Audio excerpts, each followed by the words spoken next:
Hi welcome back to my YouTube channel. ನಾನಿವತ್ತು ತುಂಬಾ healthy ಆಗಿರುವಂಥ ಒಂದು ಐಸ್ ಕ್ರೀಮ್ ರೆಸಿಪಿನ ಮಾಡಿ ತೋರಿಸ್ತಾ ಇದ್ದೀನಿ. ಇನ್ನೇನು ಬೇಸಿಗೆಗಾಲ ಸ್ಟಾರ್ಟ್ ಆಯಿತು, ಅದಕ್ಕೋಸ್ಕರ ತಣ್ಣಗೆ ಏನಾದರೂ ತಿನ್ನಬೇಕು ಅನಿಸಿದರೆ ಈ ಥರ ಹೆಲ್ದಿಯಾಗಿ ಮನೆಯಲ್ಲೇ ಈ ಥರ ಐಸ್ ಕ್ರೀಮ್ನ ಮಾಡಿಕೊಟ್ರೆ ಎಲ್ಲರಿಗೂ ಇಷ್ಟ ಆಗುತ್ತೆ. ಯಾವುದೇ ಥರ ಕಲರ್, ಶುಗರ್, ಎಡಿಟಿವ್ಸ್, ಪ್ರಿಸರ್ವೇಟಿವ್ಸ್ ಯಾವುದನ್ನೇ ಆ್ಯಡ್ ಮಾಡಿದೆ ನ್ಯಾಚುರಲ್ ಆಗಿ ಯಾವ ಥರ ಮಾಡೋದು ಅಂತ ಹೇಳ್ತೀನಿ. ತಡ ಮಾಡಿದೆ ವಿಡಿಯೋನ ಶುರು ಮಾಡೋಣ.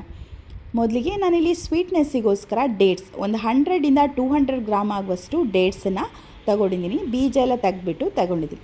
ಹಾಗೆ ಇದಕ್ಕೆ ಸ್ವಲ್ಪ ಪಿಸ್ತಾ, ಗೋಡಂಬಿ, ಬಾದಾಮಿ, ನಿಮ್ಮ ಮನೇಲಿ ಯಾವ ಡ್ರೈ ಫ್ರೂಟ್ಸ್ ಇದೆ ಅದನ್ನು ತಗೊಳ್ಳಿ.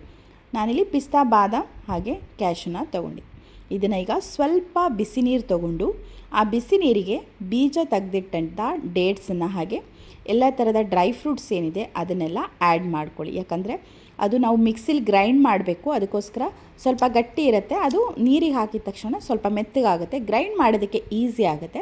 ಅದಕ್ಕೋಸ್ಕರ ಒಂದು 10ರಿಂದ 15 ನಿಮಿಷ ಈ ಥರ ಬಿಸಿ ನೀರಲ್ಲಿ ಹಾಕಿ ಅದನ್ನು ಸೈಡಿಗೆ ಎತ್ತಿಟ್ಕೊಳ್ಳಿ. ಇದಕ್ಕೆ ಬಾದಾಮ್, ಪಿಸ್ತಾ ಹಾಗೆ ಗೋಡಂಬಿ ಎಲ್ಲದನ್ನು ಯೂಸ್ ಮಾಡಬೇಕು ಅಂತ ಇಲ್ಲ. ನಿಮ್ಮ ಮನೇಲಿ ಯಾವ ಡ್ರೈ ಫ್ರೂಟ್ಸ್ ಇದೆ ಅದನ್ನು ಹಾಕ್ಕೊಳ್ಳಿ. ಆಮೇಲೆ ನಾನಿಲ್ಲಿ 1 ಲೀಟ್ರ್ ಆಗುವಷ್ಟು ಗಟ್ಟಿ ಹಾಲು, ಅಂದರೆ ವಿತ್ ಫ್ಯಾಟ್ ಹಾಲು, ಫ್ಯಾಟ್ಲೆಸ್ ಹಾಲಲ್ಲ, ವಿತ್ ಫ್ಯಾಟ್ ಹಾಲನ್ನು ತೊಗೊಂಡಿದ್ದೀನಿ. 1 ಲೀಟ್ರ್ ಆಗುವಷ್ಟು ಹಾಲನ್ನು ತೊಗೊಂಡಿದ್ದೀನಿ. ಈಗ ಇದನ್ನು ಒಂದು ಪಾತ್ರೆಗೆ ಹಾಕ್ಕೊಂಡು ಸ್ಟವ್ ಮೇಲೆ ಇಡ್ತಾ ಇದ್ದೀನಿ. ಇದೇನಾಗಬೇಕು ಅಂದರೆ ಚೆನ್ನಾಗಿ ಕುದ್ದು 1 ಲೀಟ್ರ್ ಹಾಲೇನಿದೆ ಅದು ಫುಲ್ ಕೆನೆಯೆಲ್ಲ ಬಂದು ಅರ್ಧ ಲೀಟ್ರ್ ಹಾಲಾಗೋ ತನಕ ಅದನ್ನು ಚೆನ್ನಾಗಿ ಕುದಿಸ್ಕೊಳ್ತಾ ಇರಿ. ಈ ಥರ ಮಧ್ಯ ಮಧ್ಯ ಒಂದು ಸ್ವಲ್ಪ ಕೈ ಆಡಿಸ್ಕೊಳ್ತಾ ಇರಿ. ಸೈಡಲ್ಲಿ ಕೆನೆಯೆಲ್ಲ ಬರ್ತಾ ಇರುತ್ತಲ್ಲ ಅದನ್ನೆಲ್ಲ ಈ ಥರ ಮಧ್ಯ ಮಿಡಲ್ ಮಾಡ್ಕೊಳ್ಳಿ. 1 ಲೀಟ್ರ್ ಹಾಲೇನಿದೆ ಅದು ಆಲ್ಮೋಸ್ಟ್ ಅರ್ಧ ಲೀಟ್ರ್ ಆಗೋ ತನಕ ನೀವು ಹಾಲನ್ನು ಕುದಿಸ್ಕೋಬೇಕು. ಒಂದು 15ರಿಂದ 20 ನಿಮಿಷನಾದರೂ ಒಂದು ಮೀಡಿಯಮಿಂದ ಹೈ ಫ್ಲೇಮಲ್ಲಿ ಇಟ್ಕೊಂಡೆ ನೀವು ಕುದಿಸ್ಕೊಳ್ಬೇಕು.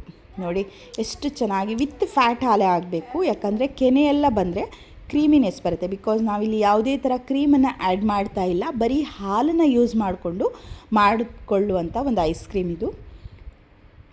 ಈ ಸೈಡಿಗೆ ಕೆನೆಯನ್ನು ಬರ್ತಾಯಿದೆ ಅದನ್ನೆಲ್ಲ ಈ ಥರ ಮಧ್ಯ ಮಾಡ್ಕೊಳ್ಳಿ. ಅದು ಒಂದು ಸೈಡಲ್ಲಿ ಕುದಿಸ್ತಾ ಇರಲಿ. ಇನ್ನೊಂದು ಸೈಡಲ್ಲಿ ನಾನೀಗ ಡ್ರೈ ಫ್ರೂಟ್ಸನ್ನು ನೆನೆಸ್ಬಿಟ್ಟು ಒಂದು 10ರಿಂದ 15 ನಿಮಿಷ ಆಗಿದೆ. ಆಲ್ಮೋಸ್ಟ್ ಎಲ್ಲ ಮೆತ್ತಗಾಗಿದೆ. ನೀರು ಸ್ವಲ್ಪ ಜಾಸ್ತಿ ಇತ್ತು ಅಂದರೆ ನೀರನ್ನು ಸ್ವಲ್ಪ ಹೊರಗೆ ಹಾಕ್ಕೊಳ್ಳಿ. ಸ್ವಲ್ಪ ನೀರಿತ್ತು ಅಂದರೆ ಆ ನೀರನ್ನು ಆ್ಯಡ್ ಮಾಡಿಕೊಂಡು ಮಿಕ್ಸಿ ಜಾರ್ಗೆ ಹಾಕ್ಕೊಂಡು ಈ ಥರ ಎಷ್ಟು ನುಣ್ಣಗಾಗುತ್ತೋ ಅಷ್ಟು ನುಣ್ಣಗೆ ಅದನ್ನ ಪೇಸ್ಟ್ ಮಾಡ್ಕೊಳ್ಳಿ. ನೋಡಿ ನಿಮಗೆ ಕಾಣ್ತಾ ಇರ್ಬೋದು, ಸಖತ್ತು ಕ್ರೀಮಿ ಪೇಸ್ಟ್ ಆಗಿದೆ. ಅಷ್ಟು ಪೇಸ್ಟ್ ಮಾಡಿ ಸೈಡಿಗೆ ಎತ್ತಿಟ್ಕೊಳ್ಳಿ. ನಿಮ್ಮ ಮನೇಲಿ ಡೇಟ್ಸ್ ಇಲ್ಲ ಅಂದರೆ ನೀವು ಬೆಲ್ಲ ಕೂಡ ಆ್ಯಡ್ ಮಾಡ್ಕೋಬೋದು. ಬಿಕಾಸ್ ಕಂಪೇರ್ ಟು ಶುಗರ್ ಬೆಲ್ಲ ಓಕೆ ಅಂತ ಹೇಳ್ತೀನಿ. ನೋಡಿ ಈಗ ಹಾಲೆಲ್ಲ ಆಲ್ಮೋಸ್ಟ್ ಒಂದು ಅರ್ಧ ಆಗಿದೆ. ಇವಾಗ 1 ಲೀಟ್ರ್ ಹಾಲು ಒಂದು ಅರ್ಧ ಲೀಟ್ರ್ ಆಗ್ತಾ ಇದೆ. ಅರ್ಧ ಲೀಟ್ರ್ ಆದಮೇಲೆ ನಿಮಗೆ ಗೊತ್ತಾಗ್ತದೆ, ಸ್ವಲ್ಪ ದಪ್ಪಗಾಗಿ ನಿಮಗೆ ಗೊತ್ತಾಗ್ತದೆ ಯಾವ ಪಾತ್ರೆಯಲ್ಲಿ ಇಟ್ಟಿದ್ದೀರಾ ಅದರ ಅರ್ಧದಷ್ಟು ಆಗಿ ನಿಮ್ಗೆ ಗೊತ್ತಾಗ್ತದೆ. ಅರ್ಧ ಲೀಟ್ರ್ ಆದಮೇಲೆ ಅದಕ್ಕೆ ನೀವು ಡ್ರೈ ಫ್ರೂಟ್ಸ್ ಪೇಸ್ಟ್ ಮಾಡಿ ಇಟ್ಕೊಂಡಿದ್ದೀರಲ್ಲ ಆ ಡ್ರೈ ಫ್ರೂಟ್ಸನ್ನೆಲ್ಲ ಆ್ಯಡ್ ಮಾಡಿಕೊಂಡು ಇವಾಗ ಚೆನ್ನಾಗಿ ಎಲ್ಲದನ್ನು ಸ್ವಲ್ಪ ಸಣ್ಣ ಉರಿನಲ್ಲೇ ಇಟ್ಕೊಂಡು ಎಲ್ಲದನ್ನು ಚೆನ್ನಾಗಿ ಮಿಕ್ಸ್ ಮಾಡ್ಕೊಳ್ಳಿ. ಯಾಕಂದರೆ ಈಗ ಆಲ್ಮೋಸ್ಟ್ ರೆಡಿ ಆಗೋ ಸ್ಟೇಜಲ್ಲಿದೆ. ಒಂದು 15ರಿಂದ 20 ನಿಮಿಷದಲ್ಲೇ ನೀವು ಐಸ್ ಕ್ರೀಮನ್ನು ರೆಡಿ ಮಾಡ್ಕೊಳ್ಬೋದು. ಈಗ ನೋಡಿ ಗಟ್ಟಿ ಆಗಿದೆ ಅದು.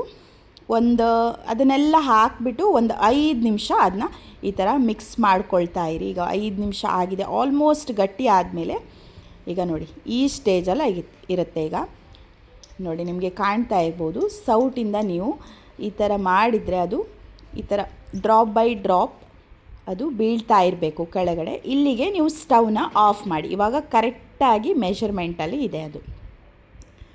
ನೋಡಿ ನಿಮಗೆ ಗೊತ್ತಾಗದಿದ್ದರೆ ಅದು ಎಷ್ಟು ದಪ್ಪ ಆಗಬೇಕು ಅಂದರೆ ನೀವು ಡ್ರೈ ಫ್ರೂಟ್ಸ್ ಅದು ಮಿಕ್ಸ್ಚರ್ ಹಾಕಿ ಒಂದು 5 ನಿಮಿಷ ಮೀಡಿಯಮ್ ಉರಿನಲ್ಲಿ ಎಲ್ಲದನ್ನು ಚೆನ್ನಾಗಿ ಮಿಕ್ಸ್ ಮಾಡ್ಕೊಳ್ತಾ ಇರಿ. ಇದನ್ನೀಗ ಸ್ಟವಿಂದ ಆಫ್ ಮಾಡಿ ಕಂಪ್ಲೀಟಾಗಿ ತಣ್ಣಗಾಗೋದಕ್ಕೆ ಬಿಟ್ಬಿಡಿ. ಇದೀಗ ಕಂಪ್ಲೀಟಾಗಿ ತಣ್ಣಗಾದಮೇಲೆ ನಿಮಗೆ ಕಾಣ್ತಾ ಇರ್ಬೋದು ಆ ಹಾಲಿಂದು ಕ್ರೀಮಿನೆಸ್ ಏನಿದೆ, ಮಾಲ್ ಅಥವಾ ಕೆನೆ ಅಂತ ಹೇಳ್ತೀವಿ, ಅದು ಕರೆಕ್ಟಾಗಿ ಮೇಲ್ಗಡೆ ಕಾಣಿಸ್ತಾ ಇರ್ಬೋದು. ಎಲ್ಲದನ್ನು ಚೆನ್ನಾಗಿ ಮಿಕ್ಸ್ ಮಾಡಿ ಇವಾಗ ಒಂದು ಮಿಕ್ಸಿ ಜಾರ್ಗೆ ಹಾಕಿ ನಾವು ಗ್ರೈಂಡ್ ಮಾಡ್ಕೋಬೇಕು. ಯಾಕಂದರೆ ಏನಾದರೂ ಗಂಟಿದ್ರೆ ಐಸ್ ಕ್ರೀಮ್ ತಿನ್ನುವಾಗ ಅಷ್ಟು ಚೆನ್ನಾಗಾಗಲ್ಲ. ಅದಕ್ಕೋಸ್ಕರ ಮಿಕ್ಸಿ ಜಾರ್ಗೆ ಹಾಕಿ ಅದನ್ನ ಗ್ರೈಂಡ್ ಮಾಡಬೇಕು. ನೀವು ಡೇಟ್ಸ್ ಇಲ್ಲ ಅಂದರೆ ನೀವು ಗ್ರೈಂಡ್ ಮಾಡುವಾಗ ಬೆಲ್ಲನ ಆ್ಯಡ್ ಮಾಡ್ಕೊಳ್ಳಿ. ಆಮೇಲೆ ಅದಕ್ಕೆ ಸ್ವಲ್ಪ ನಾನು ಕಾರ್ಡಮಮ್ ಪೌಡರ್, ಯಾಲಕ್ಕಿ ಪುಡಿ, ಹಾಗೆ ವೆನಿಲಾ ಫ್ಲೇವರ್ ಇದು ಇತ್ತು ಅಂದರೆ ಹಾಕ್ಕೊಳ್ಳಿ, ಇಲ್ಲ ಅಂದರೆ ಸ್ಕಿಪ್ ಮಾಡ್ಕೊಳ್ಳಿ. ಯಾಲಕ್ಕಿ ಪುಡಿ ಹಾಕೊಳ್ಳೋದ್ರಿಂದ ಟೇಸ್ಟ್ ಚೆನ್ನಾಗಿ ಬರುತ್ತೆ. ಇಡೀ ಏಲಕ್ಕಿ ಹಾಕ್ಕೋಬೇಡಿ, ಪುಡಿ ಏಲಕ್ಕಿ ಹಾಕ್ಕೊಳ್ಳಿ. ಅದನ್ನ ಈಗ ಒಂದು ಮಿಕ್ಸಿ ಜಾರ್ಗೆ ಹಾಕಿ ಒಂದು 2 ರೌಂಡ್ ಗ್ರೈಂಡ್ ಮಾಡಿ ನೀವು ಯಾವ ಕಂಟೈನರಲ್ಲಿ ಐಸ್ ಕ್ರೀಮ್ ಮಾಡ್ತಾ ಇದ್ದೀರಾ ಆ ಕಂಟೈನರ್ಗೆ ಹಾಕ್ಕೊಳ್ಳಿ. ನಾನು ಈ ಕಂಟೈನರಲ್ಲಿ ಐಸ್ ಕ್ರೀಮನ್ನು ಹಾಕಿ ಇಡ್ತಾ ಇದ್ದೀನಿ, ಅದಕ್ಕೋಸ್ಕರ ಅದಕ್ಕೆ ಮಿಕ್ಸಿ ಮಾಡಿ ಹಾಕ್ಕೊಳ್ತಾ ಇದ್ದೀನಿ. ಇಲ್ಲಾಂದರೆ ನಿಮ್ಮ ಮನೇಲಿ ಈ ಥರ ಐಸ್ ಕ್ರೀಮ್ ಮೌಲ್ಡ್ಸ್ ಇತ್ತು ಅಂದರೆ ಆ ಐಸ್ ಕ್ರೀಮ್ ಮೌಲ್ಡ್ಸಿಗೆ ಕೂಡ ನೀವು ಹಾಕೋಬೋದು. ನಾನು ಐಸ್ ಕ್ರೀಮ್ ಮೌಲ್ಡ್ಸಿಗೆ ಹಾಕ್ಕೊಳ್ತಾ ಇಲ್ಲ, ಇನ್ನೊಂದು ಕಂಟೈನರ್ ಕೂಡ ಆ್ಯಡ್ ಮಾಡ್ಕೊಳ್ತಾ ಇದ್ದೀನಿ. 1 ಲೀಟ್ರ್ ಹಾಲಲ್ಲಿ ಆಲ್ಮೋಸ್ಟ್ ನಿಮಗೆ 2 ಡಬ್ಬ ಆಗುವಷ್ಟು ಐಸ್ ಕ್ರೀಮ್ ರೆಡಿ ಆಗುತ್ತೆ. ಮೇಲ್ಗಡೆ ಸ್ವಲ್ಪ ನಾನು ಪಿಸ್ತನ ಆ್ಯಡ್ ಮಾಡ್ಕೊಳ್ತಾ ಇದ್ದೀನಿ. 2 ಪಿಸ್ತನ ಆ್ಯಡ್ ಮಾಡಿಕೊಂಡು ಈ ಥರ ಅಲ್ಯೂಮಿನಿಯಂ ಫಾಯಿಲಲ್ಲಿ ಅದನ್ನು ಕವರ್ ಮಾಡ್ಕೊಳ್ಳಿ. ಯಾಕಂದರೆ ನೀವು ಫ್ರೀಝರಲ್ಲಿ ಇಟ್ಟಾಗ ಮೇಲ್ಗಡೆ ಐಸ್ ಕೊಟ್ಕೊಳ್ಳೋ ಚಾನ್ಸ್ ಇರುತ್ತೆ. ಅದಕ್ಕೋಸ್ಕರ ಈ ಥರ ಅಲ್ಯೂಮಿನಿಯಂ ಫಾಯಿಲಲ್ಲಿ ನೀವು ಫಿಕ್ಸ್ ಮಾಡಿ ಇಡೋದ್ರಿಂದ ಮೇಲ್ಗಡೆ ಐಸ್ ಕಟ್ಟೋದಿಲ್ಲ. ಆಮೇಲೆ ಅದನ್ನು ಒಂದು ಏರ್ಟೈಟ್ ಕಂಟೈನರ್ಗೆ ಲಿಡ್ ಏನಿದೆ ಅದನ್ನು ಕ್ಲೋಸ್ ಮಾಡಿ ಇವಾಗ ಫ್ರೀಝರಲ್ಲಿ ಒಂದು 8 ರಿಂದ 10 ಗಂಟೆ ಆದರೂ ನೀವು ಇಡಬೇಕು. ಈಗ ರೆಡಿ ಆಯಿತು ನೋಡಿ, 2 ಡಬ್ಬ ಐಸ್ ಕ್ರೀಮ್ ರೆಡಿ ಆಯಿತು. ಇದನ್ನು ನಾನು ಫ್ರೀಝರಲ್ಲಿ ಒಂದು 8 ಗಂಟೆ ಇಡ್ತಾ ಇದ್ದೀನಿ. 8 ಗಂಟೆ ಆದಮೇಲೆ ನಿಮಗೆ ತೆಗೆದು ತೋರಿಸ್ತಾ ಇದ್ದೀನಿ ನೋಡಿ, ಎಷ್ಟು ಹೆಲ್ದಿಯಾಗಿ ಯಾವುದೇ ಕಲರ್ ಶುಗರ್ ಯಾವುದನ್ನು ಆ್ಯಡ್ ಮಾಡಿದೆ ಹೆಲ್ದಿಯಾಗಿರೋ home made ice cream ready ಆಯಿತು ಅಂತ. ಎಲ್ರಿಗೂ ಐಸ್ ಕ್ರೀಮ್ ಇಷ್ಟ ಆಗುತ್ತೆ, ಬಟ್ ಹೆಲ್ತಿಗೋಸ್ಕರ ತುಂಬ ಜನ ತಿನ್ನೋದು ಬಿಡ್ತಾರೆ. ಅದಕ್ಕೋಸ್ಕರ ಈ ಥರ ಹೆಲ್ದಿಯಾಗಿ ಐಸ್ ಕ್ರೀಮ್ ಮಾಡಿಕೊಡಿ. ನೋಡಿ, ಯಾವುದೇ ಥರ ಕ್ರೀಮ್ ಕೂಡ ಮಾಡಿಲ್ಲ, ಆದರೂ ಎಷ್ಟು ಕ್ರೀಮಿಯಾಗಿ ಬಂದಿದೆ ಅಂತ. ತುಂಬಾ ಚೆನ್ನಾಗಿತ್ತು, ಟೇಸ್ಟ್ ವೈಸ್ ಅಂತೂ ಸಕ್ಕತ್ತಾಗಿತ್ತು. ನೀವು ಕೂಡ ಈ ರೆಸಿಪಿನ ಮರಿದೇ ಟ್ರೈ ಮಾಡಿ ನಿಮ್ಮ ಮನೆಯವ್ರಿಗೂ ಮಾಡಿಕೊಡಿ ಅಂತ ಹೇಳ್ತಾ, ಈ ವಿಡಿಯೋ ಇಷ್ಟ ಆದರೆ ಚಾನಲ್ನ ಸಬ್ಸ್ಕ್ರೈಬ್ ಮಾಡ್ಕೊಳ್ಳೋದಂತೂ ಮರಿಬೇಡಿ. ತುಂಬಾ ಚೆನ್ನಾಗಿತ್ತು. ನಿಮ್ಮ ಮನೇಲಿ ಡೇಟ್ಸ್ ಇಲ್ಲ ಅಂದರೆ ನೀವು ಬೆಲ್ಲ ಕೂಡ ಆ್ಯಡ್ ಮಾಡಿಕೊಂಡು ಐಸ್ ಕ್ರೀಮ್ ರೆಸಿಪಿನ ಟ್ರೈ ಮಾಡ್ಬೋದು. Thanks for watching.